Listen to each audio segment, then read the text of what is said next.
Saudara, Koalisi Masyarakat Sipil kecewa atas langkah polisi melimpahkan kasus penyiraman air keras terhadap aktivis Kontras Andri Yunus ke Puspom TNI. Sementara polisi bilang pelimpahan kasus ke Puspom TNI karena tidak menemukan adanya dugaan keterlibatan sipil dalam kasus penyiraman air keras ke aktivis Kontras.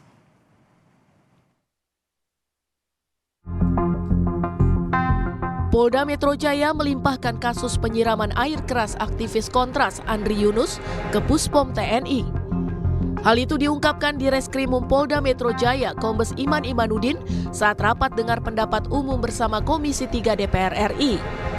Polisi menyebut hasil penyelidikan tidak menemukan adanya keterlibatan sipil dalam kasus ini hingga melimpahkan berkas ke Puspom TNI. Setiap penegakan hukum yang kami lakukan tentunya selalu berbasis pada fakta hukum yang diperoleh dari proses penyidikan.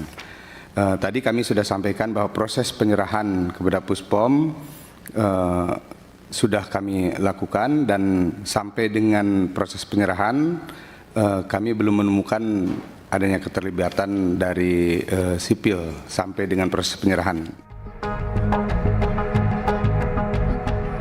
Koalisi Masyarakat Sipil mengaku kecewa atas pelimpahan kasus penyiraman air keras terhadap aktivis Kontras Andri Yunus dari kepolisian ke Pusat Polisi Militer TNI. Yayasan Lembaga Bantuan Hukum Indonesia YLBHI menilai pelimpahan itu sebagai langkah yang cacat hukum.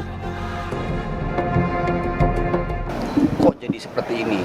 Ini sangat mengecewakan ketika ada pelimpahan perkara ke Puspom. Padahal belum sama sekali terungkap siapa yang menyuruh, ya, aktor intelektualnya, siapa yang mendanai, dan ini apakah operasinya seperti apa, itu kami kecewa. Dan kami mendorong sebenarnya tadi di Komisi 3 untuk tidak berhenti penyelidikan kepolisian di sini saja gitu. Proses peradilan berikutnya kita mendorong tadi Komisi 3 agar dia bisa mendorong Kejaksaan Agung ya ke depan Mahkamah Agung dalam ruang-ruang peradilan yang umum, bukan peradilan militer. Kenapa? Untuk mengungkapkan banyak hal termasuk melindungi saksi gitu. Komisi 3 DPR juga mengkritik pelimpahan kasus penyiraman air keras Andri Yunus kepada Puspom TNI. DPR mengingatkan penyelidikan sepihak kasus penyiraman air keras Andri Yunus oleh TNI bisa menjadi presiden buruk jika prosesnya tidak transparan. DPR menyebut Presiden Prabowo telah meminta agar polisi dan TNI bersama-sama mengusut kasus ini. Pihak kepolisian telah melimpahkan kasus ini kepada otoritas militer, Puspom militer. Kami ingin dapat gambaran jelas atas dasar apa ini dilimpahkan.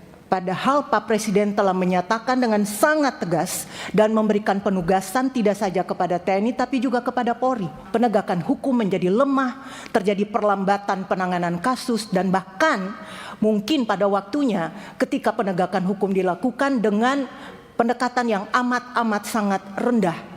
Misalnya dipecat saja kemudian tidak diikutkan dengan peradilan umum dan seterusnya. Setelah Puspom TNI menetapkan 4 anggota BAIS menjadi tersangka pelaku penyiraman air keras Andri Yunus, Kepala Badan Intelijen Strategis Letjen Yudi Abrimantio menyerahkan jabatannya sebagai bentuk tanggung jawab. Jadi kami perlu sampaikan di sini sebagai bentuk pertanggungjawaban hari ini telah dilaksanakan penyerahan jabatan Kabais. Aktivis Kontras Andri Yunus menjadi korban penyiraman air keras pada 12 Maret 2026. 18 Maret 2026, Polda Metro Jaya mengungkap identitas penyiram air keras ke Andri Yunus. Sementara Puspom TNI menetapkan 4 prajurit BAIS TNI sebagai tersangka dalam kasus ini. Tim Liputan Kompas TV.